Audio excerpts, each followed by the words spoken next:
Yo, yo, yo, yo, here I am, rocking like a hurricane. Hey guys, we're back with another episode of Sryth, our fantasy text-based RPG. Last time we took care of the caves of Westwall, some goblins, but then we had like a surprise goblin attack and a guy with a leaf tattoo on his face show up at the last minute here. So it seems like the goblins are upset and they have somebody else to follow. So maybe one of the adventures we do will bring that up. But if not, it is what it is. It's an interesting event, but we won't let it make us think too much, right? What I'm gonna do is go to my castle. I love saying that. I'm gonna go to my castle, and drop some stuff off. Like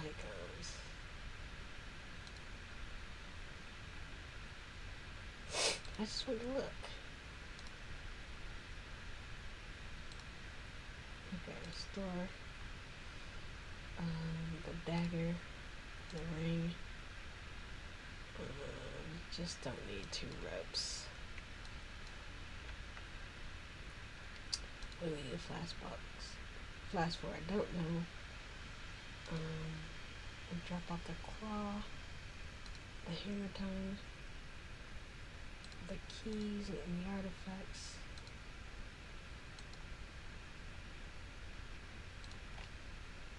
Because we just don't need all this stuff on us. We can hold 750 things here. Well, let me get rid of this leather tomes and stuff. Alright, let's go back to Hawklor and see about doing some of the quests. Just go from the top to the bottom, yeah? Por que no, huh? Okay, deep in the forest. Following the faint cries, you rush northward through the trees, taking care not to stumble over exposed roots, jagged rocks, and thick undergrowth.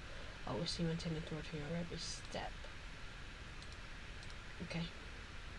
For 2 days, you track a missing hunter through the unyielding thick of the forest, following an ever-dwindling trail of evidence that has thus far made you believe that Nuric Baird is yet alive, though he's been gone for nearly 4 days. Nothing you've discovered in the wilderness search seems to indicate that the man from Hawklor was met any sort of untimely demise. Only a few hours ago, having risen just before daybreak and resumed your northern trek, you came upon recent evidence with a small campfire.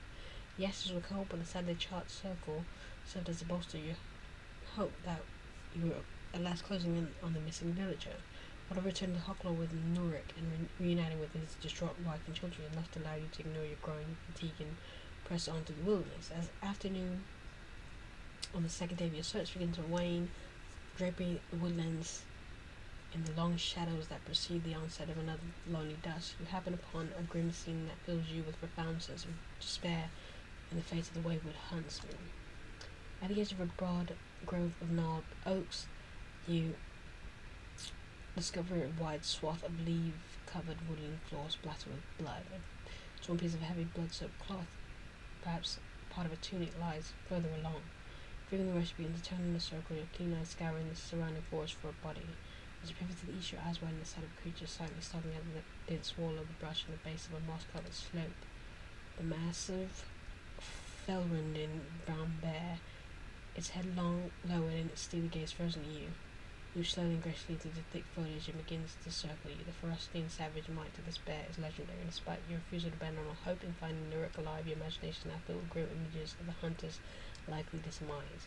As the bear continues to circle you at a distance and begin huffing loudly, you realize you must act immediately if you wish you to survive the encounter. Archery.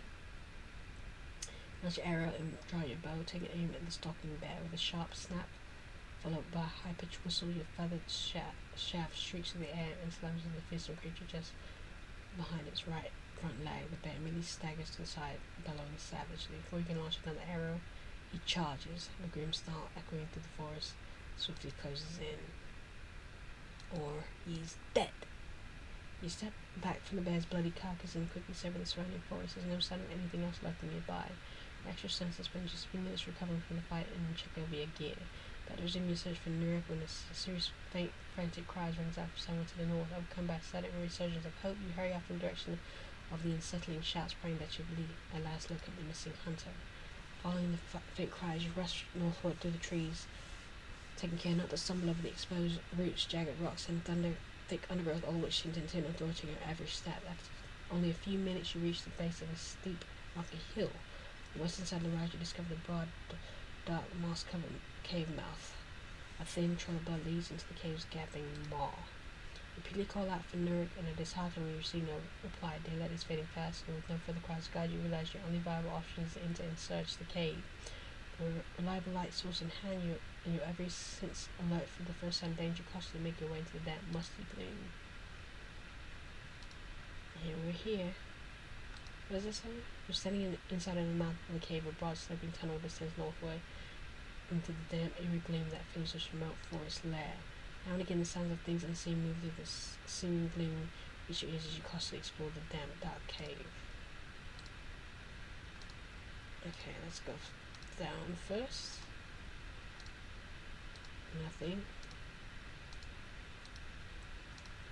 Okay, let's go south. Suddenly, a grim snarl shatters the eerie silence of the cave tunnel. You simply drive yourself to a defensive stand as your keen eyes scour the gloom ahead, with your heart pounding, which is a large shape begins to emerge from the shadows. Is it another bear? Yep, a massive brown bear steps slowly out of the darkness ahead, its head lowered, and its menacing, unflinching gaze frozen at you. The deep rumble of the creature's labored breathing echoes along the chamber. So the bear rears up in its hind legs at the top of its broad angular head, brushing the roof of the tunnel. Then, savage roar of the mighty forest beast drops on all fours and charges. Death. Step back from the carcass of the slain bear and suddenly aware of something large lurking in the gloom on your right. You silently pivot to face whatever is concealing the gloom, only to find a massive splayed paw streaking towards your head.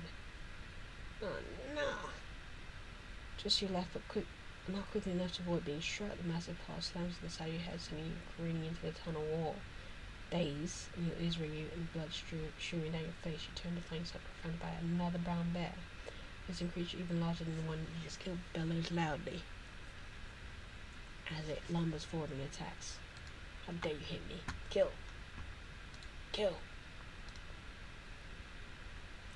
Loud grunt, the bear topples over on its side, and its thick limbs lashing wildly. After only a few seconds, however, the throes of death abruptly cease, leaving you staring inside and bloody and moving remains. Instead, this is not fine. Sad as you instinctively to a combat ready stance, only to find yourself staring down at yet another stalking brown bear, the largest yet. Jeez! Death! See another one.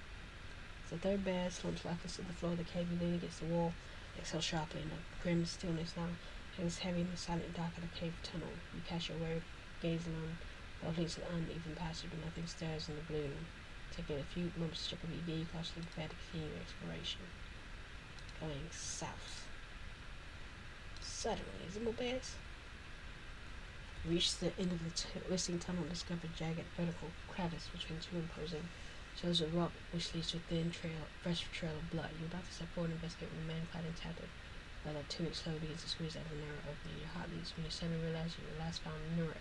Not so battered and bloodied as alive, but it has been severely wounded and both weak and unsteady. You came along just in time, he croaks, managing a fake smile as you rush forward to the window and never saw anything like those bears. Can I use restoration, please? Not for me. God. After doing what you can immediately tend to Nurek's most serious wounds, have restoration. You throw his arm across your back of your neck and begin leading him out of the cave as you carefully navigate the treacherous tunnels, praying all the while that you won't run into any more bears. A grateful hunter begins to relate to you the harrowing account the last couple of days. Learned that he was hunting less than a mile from here when he encountered a particularly aggressive brown bear, and able to ward off the evade the beast, he fled. The chase ensued, to which bear managed to once more rake him with his deadly claws. I was bleeding badly by the time I stumbled into this cave. And I didn't realize there were more bears in here, of course. Never saw anything like it. Those were about the meanest bears I've ever come across. Something very unnatural about it. I really don't need to describe them to you, though you've seen it all firsthand. Nurek tells you that he narrowly escaped death by rushing deep into the cave and taking refuge in the crevice in which you discovered him. He says that he periodically called out for help as loud for as long as his lungs were loud, but that he began to run out of hope. He felt himself growing weaker. Then along came you, he says, as you step into the dim light and lay afternoon thankful once again immerse yourself in the cool, fresh air of the forest. Hawklor's hero. So I've always thought you to be. I owe you one, friend. Thank you. I'm known as Hawklor's hero. I love it. It's just after nightfall you return to Hawklor. But within the hour, Nurik is reunited with his wife and children in the common room of the Stoneback Tavern. Piripor, the Stoneback's beloved proprietor, busies himself preparing what food is at hand and serving what seems like a stream of palo and ale. Despite the battering he suffered from his encounter with the bears, his harrowing experience inside their forest lair, Nurik's spirits remain high. You're entirely certain that he will make a swift and full recovery. After thanking you repeatedly, Nurik and his family set off for home in the company of a farmer who will take them on his wagon into their abode in the southern outskirts of the village. When they've gone, the Piripor takes a seat near you, for the hearth glances about the mostly empty room and then thanks you himself for your daring rescue of the hunter. His accounts to be believed, there's something peculiar about those bears, he says, yawning, as he stretches his feet toward the fire. It's the first I've heard of anything with that mind, but I can't say that I'm surprised. This is a strange time, and the world is becoming a very strange place. I'm never sure what to make of a lot of it. I've learned not to discount things I hear, no matter how odd they sound. Tab keep retrieves 2 streaming mugs of palo and thrust one in your comfortable hot vessels into your waiting hands. You take the seat and so laughs. Well, we've got the strange and dangerous things of the world closing in on around us from every direction, it seems, but then we have folk like you, everyone willing to push back. He says, his eyes twinkling in the firelight, but for all the peril that presses on us, there's but a handful like you who, people fall asleep mid-sentence again, laughs, leans back in his chair, glances around the room and shakes his head. Piripir falls silent in mid-sentence. Suppose that I was just a bit late for pondering such things, he said, almost apologetically. Now let's finish up these palos and I'll fetch us what's left of the ale. How much you want us to drink? Jinx! I don't think it's alcoholic, though.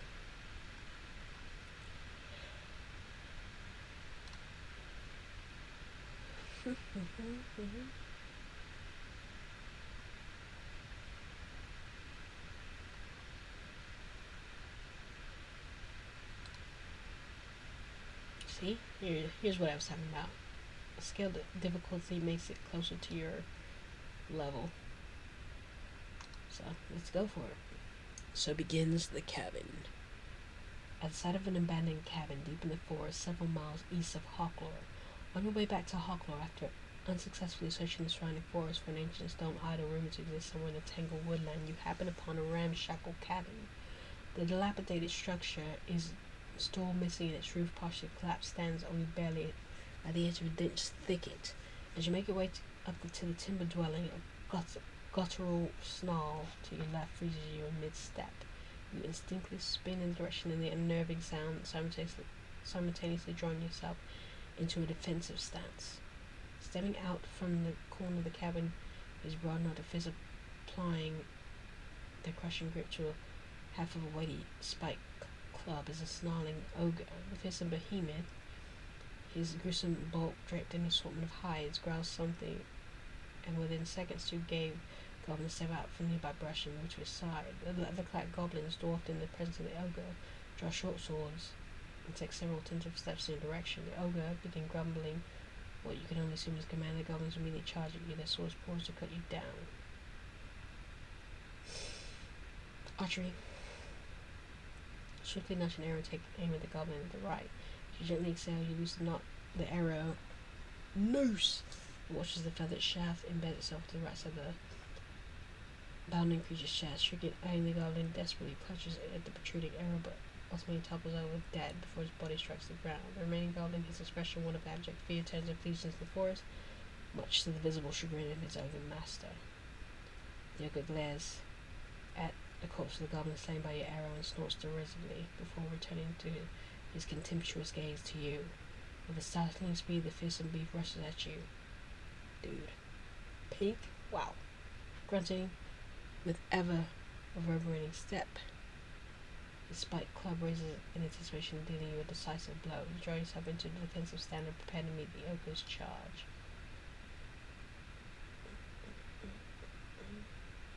We'll still win. The bloody carcass of the oak lies at your feet, a quick search of the remains turn up a spiked club, much too cumbersome to carry a small pot of gold, which you promptly acquire. Yeah, keep this junk. No longer in imminent peril, you turn your attention to the cabin, the dilapidated dwelling, its door missing and its roof, partially collapsed, appears to be empty. Peering through the doorway into the dark interior, your suspicions are confirmed. The only things visible within the ramshackle structure is a crude wooden table and several broken chairs. You rarely step through the doorway and into the shadowy interior of the cabin. You just step into the cabin, you suddenly spot a massive spider. Its head and body a striking mix of green and black, lurking between the table at the center of the room. You immediately recognize the dog size. I reckon it is a death barb spider, one of the more deadly species that roam in the wilds. Judging by the creature's posture, you certainly could leap out and attack you at any moment. Attack! You with no desire to allow that giant spider to launch its ambush, you rush forward and attack, hoping to further utilize its long barbed stinger. The hideous spider topples onto its back and its massive body quivering as it slowly succumbs to death. Taking a few moments to make searching no more of the deadly spiders lurking about, you begin the search of the cabin. Move about the cabin, searching through the debris that fills the dilapidated structure, taking care not to trip over the various pieces of broken furniture strewn across the floor. After several minutes, having found nothing of any particular interest, you prepare to make your way back outside. Despite the results of your search, you can't seem to quell the roguish notion that something here is amiss. Once outside, you check over your gear and take a last look around before setting out to the forest. And of course, to take back to Hawklor. It's late in the afternoon when you last reach Hawklor. The familiar sights and sound of the small settlement serve to bring you a measure of comfort. As you make your way along the main thoroughfare, rounding a slight bend, you approach the center, your eyes are fixed upon stone back tavern as you every thought abruptly turned to claim a chair close to the warm and glow of its fire. It must be cold here all the time. They got fires going. Oh, that's it. Oh, I guess we're doing another one.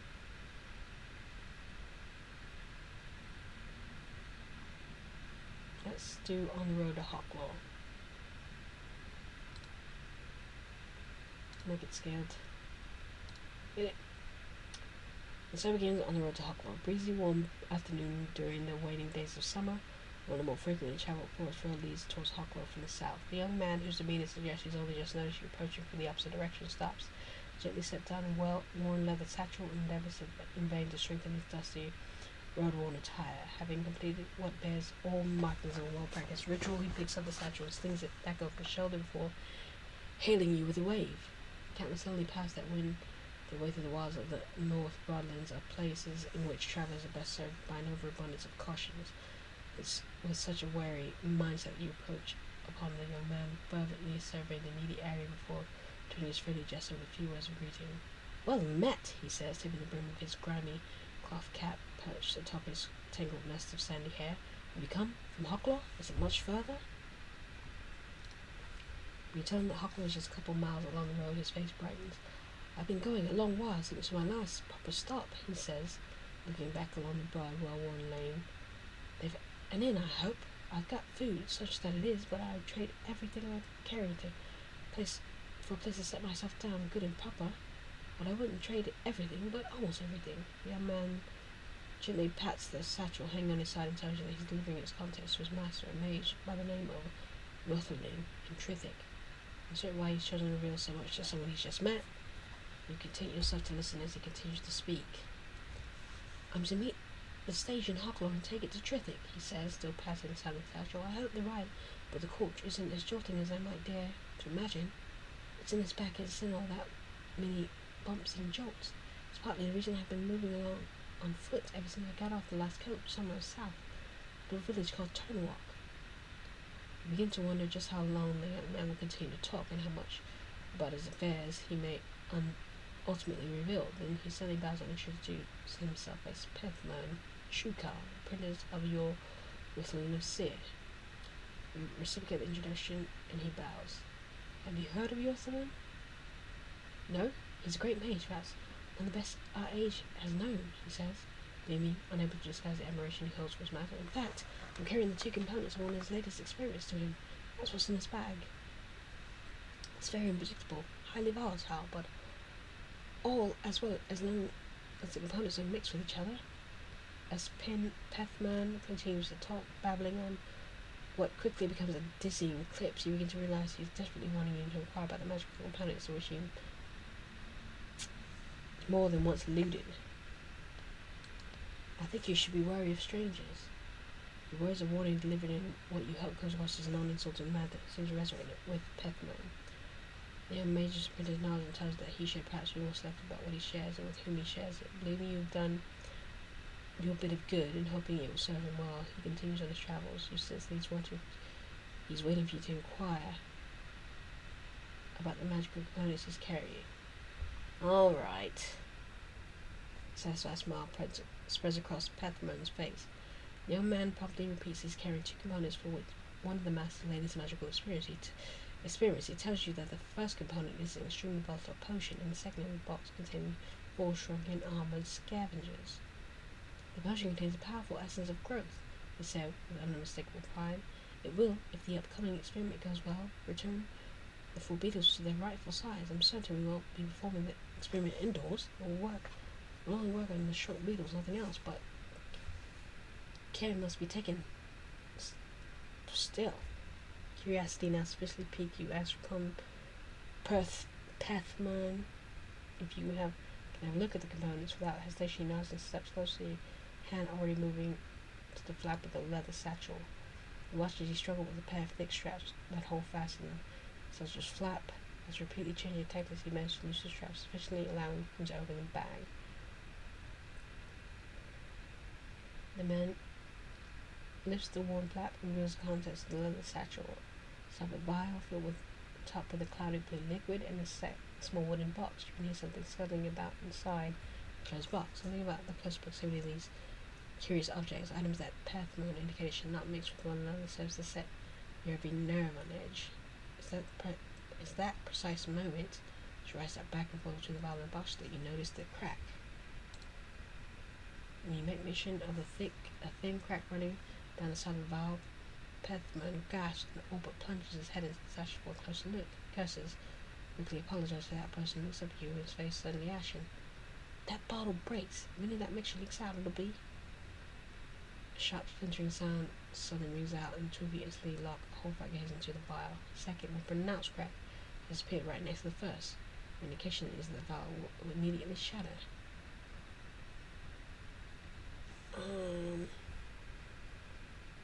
How about restoration? You hurriedly channel your power of restoration and focus on the cracked vial resting in the bottom of the satchel. First time it begins to happen, the slowly cracks of the vial begin to fade until, after just a few moments, there's no trace that remains. Pethman have witnessed your remarkable display of magical prowess, gasps and shakes his head in utter astonishment. You might just rival Master Hawklor, says Pethman, apparently still astonished at the magical mastery you just displayed. That was beyond most anything I've seen in a long time. You truly are a master. Well done. You tell Pethman that it might prove wise to require another bag in Hawklor, which carrying either potion or a box of shrunken armor scavengers. The young man is quick to agree. Thank you, Allison. He says you can't possibly know the limit if you spare me. Thank you. You're welcome. With the magical component once again secure inside his leather satchel, Pethman, whom you hope is in possession of renewed respect for which has been placed in his charge, tells you he should be on his way. He indicates that he is eager to reach Hawklor and rest from the road. You get in which the young man manages apprentice well on his journey to Sryth. He thanks you repeatedly before echoing the sentiment. Then, without further delay, he continues south while Pethman heads off heading north. After covering less than 100 yards, returning once back of the road, just in time to catch a final glimpse of long travel as he rounds a distant bend and is quickly lost to sight. Interesting. Well, that's a close one.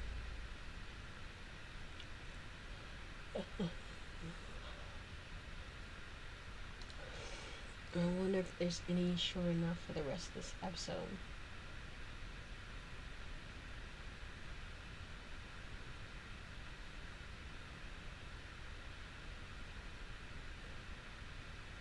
Let's save some boys. Let's save them. There you go. A grey autumn afternoon at the edge of the broad meadow in the hills east and north of Hawklor. Teboroth grimaced and allowed an involuntary shudder to momentarily shadow his concentration. The bulky warrior held his breath as a startling sensation passed through him, ending only when it reached the tips of his fingers in little more than a faint tingling. He renewed his grip on the haft of his axe and looked back at the far edge of the clearing. So far there was nothing. As he maintained his anxious vigil, Tiberath's jumbled thoughts turned to Dallarel. It had been at the young woman's insistence that they had ventured into the cave in search of the missing boys, brothers from Hawklor, but it proved every bit fool's errand he feared it would. There were simply too many of the savage, mindless, swarming, snapping, relentless. Where was she? She had been right behind him. Tiberath cursed. He was certain that the brothers, if indeed they had wandered into the lair, were dead. He and Dallarel, both accomplished venturers and no strangers to peril, had barely managed to escape with their lives. And now, as he watched and waited, afraid to consider, hey, another female adventurer. Nice. Afraid to consider the worst, though hardly naive enough to hope for the best, he prayed that Dallarel hadn't stopped to stem the tide in the narrow passage. Even with their magical fire, the ant horde would tear her to pieces. Giant ants, huh? Tiberath silently cursed himself for not running back toward the mouth of the cave, but if Dallarel had stopped to fight the ants, his intervention would prove meaningless. There were too many of them. He continued to wait and repeated the prayers he began mumbling when they had taken flight. He prayed for Dallarel. He prayed for the missing boys. Tibo! They're gone!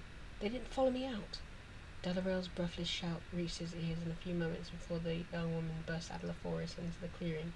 His heart skipped a beating, exhaled sharply, and a long-term adventuring companion moving swiftly to the tall grass and drew up before him. Her rounded face was streaked with grime and sweat, and her chest rose and fell rapidly and irregularly as she struggled to regain her breath.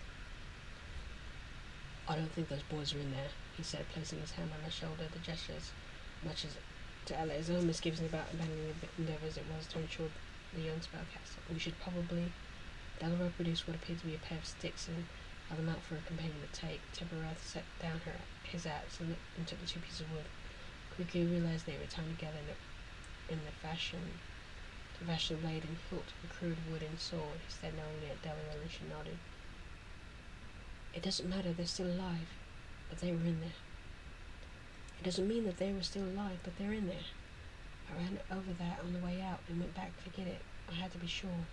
That was one of the swords they said they were carrying. They were in there. May the All-Father protect them. They were in there. Calling the big guns. For nearly a minute neither spoke. Both of them knew what the reality was. The two Greywall boys from the Hawklor, both of them had yet to know Tin Summers, left their village yesterday afternoon, stick saws in hand, speaking of taking back Brindlewood Cave. Other boys on the cave was a vessel swarm of skirmisher ants. It seemed unlikely to either season adventure, but there was no accounting for the brashness and foolhardy reasoning of the very young. Tiberath thought about the two boys standing in the damp gloom along the cave's narrow tunnels, tightly gripping their pretend swords. As the first of the lair's nightmarish distresses bore down on them, the fear they must have felt is something he could only partially imagine. Sryth hated the ants. In fact, though he had never admitted he was terrified of them. Goblins, ogres, trolls, and their ilk could be vanquished. Their morale could be broken. Only rarely would these wicked creatures fight to the death when a chance to escape presented itself. These creatures, however foul they were, valued their own survival. They understood fear and would be relied upon to heed its most desperate warnings. They were beatable. Not so with the ants. They could be defeated, this he recognized, but only when every last one of their number was motionless and oozing with dreadful, sweet-smelling ichor that filled their armored husks. Ants never stopped coming, never stopped fighting, and they never fled. They swarmed and snapped until any perceived threat was removed. The two boys and their wooden swords would never stood a chance against even one of the fearless menaces. The Riddlewood Cave was teeming with them. By the All-Father, what do we do now? Tiberath's question snapped Dallarel out of deep thought. She turned and stared back in the direction of the cave, its mouth well concealed behind the thick tangle of forest that surrounded the meadow. The ants weren't coming. Now that she and Tiberath had fled, the threat to their lair was gone. They would retreat into the darkness of the cave and prepare its gloomy tunnels for the arrival of their queen, an elusive, massive, truly horrifying creature that few living souls had ever had the misfortune of encountering. Dallarel's mind raced. The next move wasn't particularly easy to see. Her magic fire echoed perhaps a dozen ants, and Tiberath's axe had driven their tally up to nearly 20, but there seemed to be no end of them. She feared that the two boys had presumably wandered into or near the cave, was she, like her companion, now all but certain they were dead. Still, the unwieldy unyielding desire to rescue them, to save them from the savagery and terror that young minds couldn't possibly comprehend, was difficult to abandon. Slowly, however, as a grim realization of the likely demise set in, her growing despair began to give way to unbridled anger. She would see the ants destroyed. The task may have been beyond her and her stalwart companion, but she would see it done, and much to her own burgeoning sense of relief, she was suddenly confident about how that end would be achieved. "Come on," she said, suddenly realizing that Tabaroth was staring expectantly at her. "Let's go back to the village. We need to talk to Peripaw." Early the very next morning, in the wooded hills north and east of Hawklor, before the mouth of the very lair that Tibereth and Dalrymple barely escaped only yesterday, he spent the last several minutes closely observing the gaping cave and mouth. The account of Tibereth and Dalrymple gave you late yesterday in Hawklor is accurate, and you have no reason to doubt them, then Rindlewood Cave is swarming with skirmish rats, a daunting prospect for even the most experienced adventurer. You've been planning to leave Hawklor, seeking to follow a rumor of adventure in the northwest corner of the kingdom when you were waylaid by Peripaw, the beloved keeper of the Stoneback Tavern. In a private space toward the back of his establishment, Colin, he introduced you to Tebereth and Dalrymple. Over several months of penny, the two adventurers related to a full account of the missing brothers and their subsequent, although untimely, unsuccessful search of the nearby Rindlewood Cave. As listening intently to the narrative provided by Tibereth and Dalrymple, the fair measure of Peripaul's seemingly endless stream of wisdom thrown in, you determined that the only course of action was for you to enter Rindlewood Cave and clear out the skirmisher ants that had infested it. The two adventurers, obviously shaken by what they had encountered in the cave, seemed profoundly relieved that you announced your intentions. "Girl and Thon Greywall," Peripaul announced, perhaps realizing that the missing brothers are yet to be named. "Mischievous pair, and no mistake. But good lads by all measure. I dare not think of them stuck somewhere in the awful cave. Neither I dare think of their foes. It would be relief to them to know that you're going after them, a relief to us all." With no desire to delay what you hoped would prove to be a rescue, you decided to set out at once. After receiving directions to the cave from Dalrymple, you bade her, Tiberoth, and Peripaul farewell and prepared to depart. As you about to leave, Peripaul caught up with you in the door and took you aside, speaking in a hushed tone. He relates to you fondness of the Grey Walls and just how distraught they and he are over their disappearance. "We're few enough and close enough to feel like kin," he said, in obvious reference to the citizenry of Hawklor. "Their parents, Jordan and Elisa, are very good friends of mine. I don't mean to add to your burden, of course, but I consider what you're undertaking to be a personal favour to me. Thank you, my friend." You met Peripaul in a shoulder cross and promised him that you would do your very best to find and rescue the boys, if indeed rescue is still possible. That you turned and stepped out of the tavern, eager to get your mission underway. Peripaul, who from the open door watched you make your way along the village thoroughfare, finally turned and walked back to the table where Tiberoth and Dalrymple were seated. "There, my friends, was the best of the chances the boys have got," said Peripaul, eliciting knowledge from the two adventurers. "Don't worry. If the Grey Wall lads are alive, and I pray they are, I'll listen and bring them home. And you be sure there won't be an ant left alive to have any say about it." "Darn tootin' there won't be an ant alive." A shrill cry of forest bird, and the working answer. I guess this episode's going long, you guys. Of the distant mate snaps your thoughts and focus back to the present. You once again scour the surrounding forest for any sign of the ants that have taken up residence in the dark of Rindlewood. After several moments convinced that your approach will not be observed, you cautiously make your way up to the mouth of the cave. You're standing just outside the gaping mouth of the Rindlewood Cave. A cool breeze drifts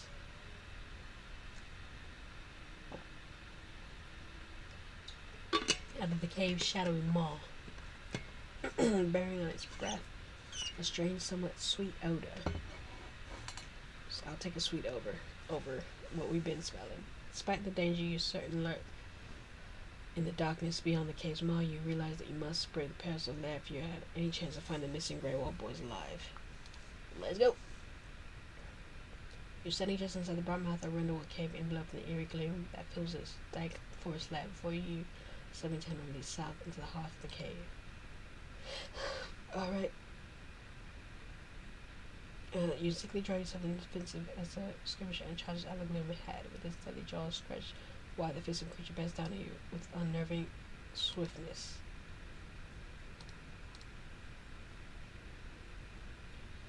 Yep, check out gear, and then let's keep going. To the left first. And we got some grays. We got some blues. Pink's pretty bad.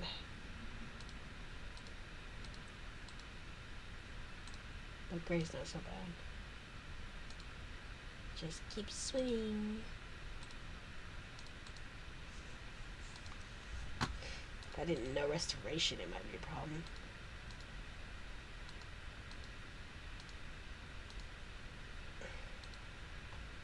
Yes, we're gonna keep looking around.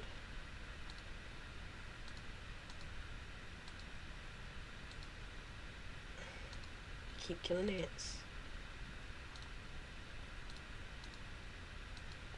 They said that the ants are unrelenting.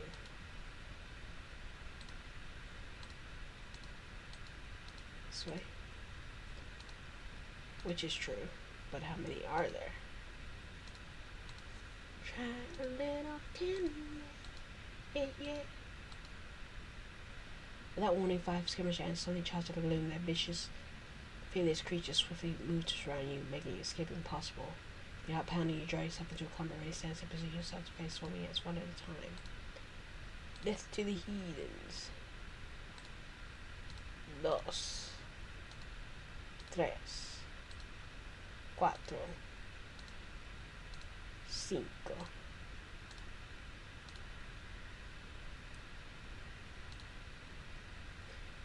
5. Take a moment to recover and go past.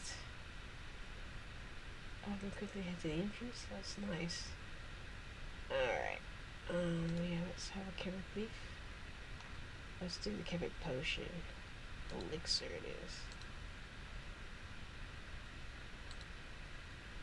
W. I want to use the elixir, please. Oh. Okay. C. Alright. Strange, faintly sweet odor wafts through the deep moon. How lovely.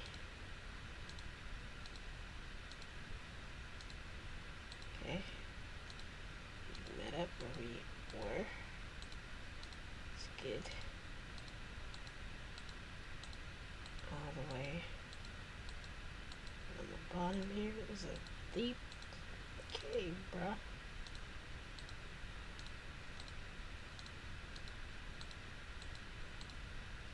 You freeze it in this step and instinctively draw yourself into the vistas. The massive glowing skirmish ant appears suddenly in the darkness.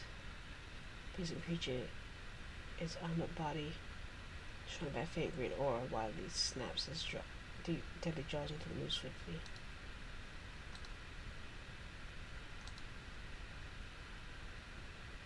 Okay. My weapon doesn't work, so turn. Take flight, narrowly dodging the deadly snap of the glowing ant's massive jaws. Must you relieve the giant skirmish ant appears to have no interest in pursuing you. Instead, the face of the creature turns and moves off in the opposite direction. Taking a few moments to catch your breath. Okay.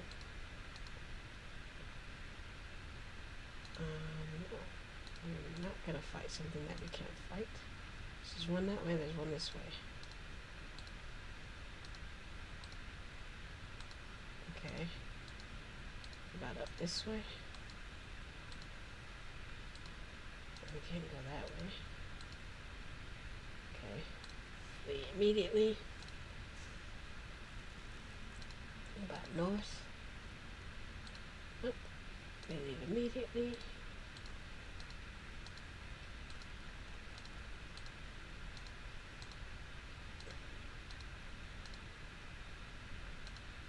Okay, this is fine. Creatures in here I can't fight. Don't you think so? Yes, I think so. Try a little tender. Yeah. Okay, let's go back this way. What's in here? Massive iron orb sits in the most precise center of the broad alcove. You see oozing remains over a dozen skirmish ants lying nearby, several of them within just feet of the giant iron sphere. A soft droning hums emanates as you approach the massive orb. A traces of bewildered Bewilderment washes over you, leaving you feeling somewhat drained. Suddenly, a ghostly figure of a man in flowing robes appears next to the orb. The phantasmal man whose dark receding hair is pulling back in a single mythic braid smiles and deeply bows. Rejoice, friend, you're in the presence of Drumgor Thol, Lord of the Waking Mire, and now and again dutiful observer of the inconsequential realm. Says repeating his bow before turning full height before the sun. How do you like my creatures? I'd hope my orb would attract something greater than this crawling orb, but one must be ungrateful. At the core I am, above all else, almost always grateful. But it's a momentarily lost for words. You've long known the tales of Drumgor Thal, a powerful Neville entity who said to appear at all times with the aid of those endeavouring to complete an important task. Nothing to say? Well, that's alright, said the ghostly figure. I didn't need to hear from you anyhow. I've decided you probably could use all of my help. Well, could you? Where's all my Nevilles? Yes. That's using what brains you've got, the demon says, laughing. You're going to need my help, mind, because the lads you've come in here seeking are still alive and unharmed, mostly. Find them in time, they ought to stay that way, but you better hurry, he says, starting a bit tired. Where are they? Yes, settle down, he says, a slow and slightly annoying tone as he shakes them. I'll help you rid this place of these miserable fallen creatures. The rest is up to you, I assume. You've at least defeated a few of them, but on your own. Yes. Most very excellent. That leaves only those glowing ants. What's that? You encounter glowing ants? Yes, well. I'm sorry about them. For a little spirit of mine they are. I'll not be repeating that one. Don't worry, I've studied the means to properly deal with them. Yes, do that. Ghostly figure of Drumgor Thol winks at you. For a fleeting moment you feel slightly lightheaded. There, it's done. You don't even have to thank me unless you want to, of course. And I'll be able to contend with those glowing ants much better. And you run into them, alright? There's no need to delay. After all, you've got rescued to effect, haven't you? Take the robe demon's image, though you still feel somewhat strange to yourself, and then make another inquiry about the missing children. I already told you, they're currently fine. Best tend to ring this place with the ants, by the way. There are 4 glowing ones. Did you hear what I said? There are 4 of them, just 4. What you get with the ants, follow your ears and you'll find what you're looking for. So there you have it. That's your bargain. Bless the ants, and I'll do what I can to see that the critters you come here to rescue stay safe. Realizing all the Drumgor Thal has told you need to rid the cave of ants before you have to find the missing boys. And then you begin saying worth and last some iron orb. Oh, think nothing of it, really, said Yanni. After all, it was the ants that caused the whole wait.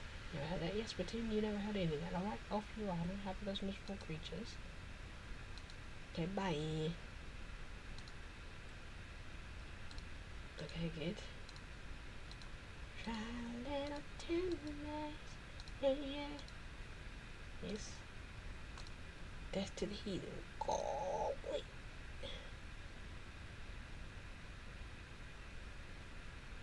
The greenish glow. Okay. There's one here.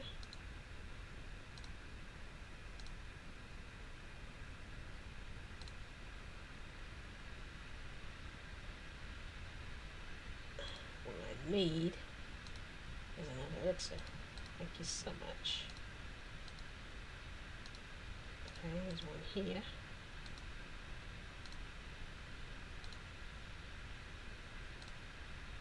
Okay. What? Suddenly spots on the line that edges the tunnel. Close examination reveals the object being a crude pretend sword fashioned out of 2 sticks. A small length of twine binds the shorter stick to the longer one. The discovery serves to bring you a small measure of hope. At least one of the grey wall lads made this far, though there's nothing here to suggest what became one of them. Both of them after this point. After making a more thorough search of the immediate vicinity and finding nothing, you has a sword aside and once again assume your exploration.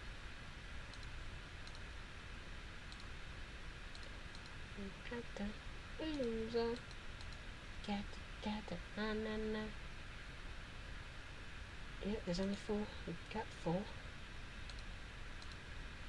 There's someone shouting for help.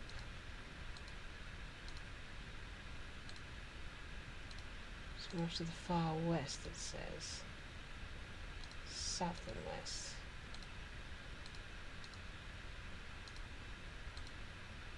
Okay, we're going. I like to explore the entirety of places I go. if you don't mind.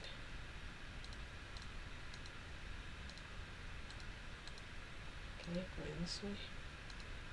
South and west. Okay.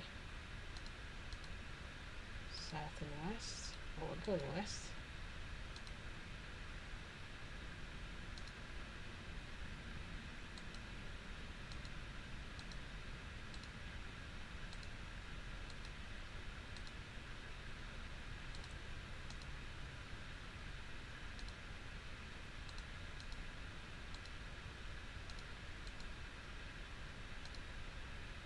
Yeah, massive.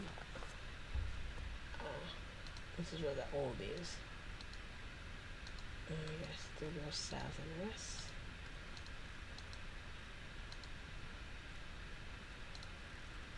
Okay, in here. Having reached the end of the tunnel and making a quick search of the area, you're about to turn and head back to the passage from the sudden for a movement and nearby glance catches your eye. Instinctively, you sort of combat ready stance, prepared to face your mother's courage hand, only to find yourself confronted by a sight that says lift the weight of the world off your shoulders. Two young boys, their faces and hands cut scraped and covered in grime, emerged from behind the loose slab of stone that was long that kept them hidden. Without hesitation, the lad rushed forward and threw their arms around you, sobbing uncontrollably. In an attempt to calm them, you ask them their names, and Tugboat tells you his name is Thond, and the boy next to him is Jiro. Since relief you felt only moments ago, upon discovering the missing brothers quickly replaced by the dreadful realization you must now lead the two children out of this perilous lair to safety. Take immediate charge, you stoop and fill into voice and explain to them that three of you must now make your way out of the cave as quickly and safe as possible. Also tell them that you don't leave there anymore. As like in the cave, Jiro the younger brother and smaller and younger brother, his eyes wide, he shrieks and falls back toward the cave wall. Without hesitation, you push Thorn in the direction of his brother's way around and find yourself staring at three large skirmisher ants stalking out of the gloom. You use a sharp command. The terrified youngsters order them to stay behind you as you draw yourself into position to face the advancing ants. Go back to your hiding tunnel while we fight the ants. Your brothers still clearly terrified of the cave, but what they fear will be lurking around their corner stumble behind you. You cautiously navigate your way out of the eerie gloom-filled lair. As the pale light stabs through the darkness ahead, you realize much to your profound relief. You're nearing the mouth of the cave. Less than a minute later, three of you spill out the darkness into the fading light of the blustering late afternoon. Taking a few moments to look over the lads, pleasantly surprised and leaving them suffer more than a few scrapes and bruises, you set off to Hawklor to bring both your mission and the boys' orders to a swift and successful conclusion. Late afternoon, we return to Hawklor with Jiro and Thorn Greywall at your side. Their joyous tearful reunions just outside Stoneback, as both brothers, scraped and untidy but otherwise unharmed, are met by their parents, two sisters, and a handful of villagers' latest citizenry. After thanking and embracing you eagerly, the boys' parents turn their formerly wayward children toward home, where they're certain they will receive a sharp rebuke for their mother, as far as they're concerned, quite deservedly so. As you depart and meet perhaps the 10th bystander, shoulder close, peer appears next to you and ushers you into the tavern. Even gratitude can wear out its welcome, he says, closing the tavern door and pointing you to a table next to the fire. In the unspoken directive, you make your way across the deserted common room and take a seat at the table. Stoneback Clive will keep a business himself outside and then adjacent room for nearly a minute before poking his head around the edge of the doorway. Ale or Palo? Palo. People's heads disappear, and several minutes later he returns to the common room to the other door, bringing sizable hands, two steaming mugs. He sets them down on the table in which you seat and slides one over to you. Fresh off the fire, of course. He says nothing, like a bit of old stewed bark to wash away the dust of road and grime that'll have at it. As you sip your pale, people thanks you for having rested the grey wall lives. He politely inquires about some of the details of your excursion to the cave, nodding and shaking his head at the various points during the brief narrative. You don't need to tell me to tell you what the folk around here think of you, said Pierre Paul, smiling as his hand clears the table. Long been saying that the age of the adventure is dead, the thing that passed, and sunlight see it fit to call it. Well, not me. It's people like you, Alison, that make possible a place like our Hawklor to stay as it is, outside the walls of greater places and far away from all that comes with such attachment. I told you this special favour for me. You will forever have my gratitude. Thank you, my friend. The tavern door swings open and several patrons shovel in, shouting greetings. Pierre Paul saluting you with friendly waves. Your host turns and heads off his will shuffle on the far wall upon the rest of the clean flagons. And vivid thoughts of the day and rescue in the underworld cave still playing in your mind. You slump down in your seat and stretch your feet out toward the fire and slowly drift off to sleep. And let you sleep in the bar here. Oh, exactly 15 minutes. Okay, that's the end, you guys. Won't keep you any longer. Thank you so much for hanging out. You know what I'm gonna say. Peace.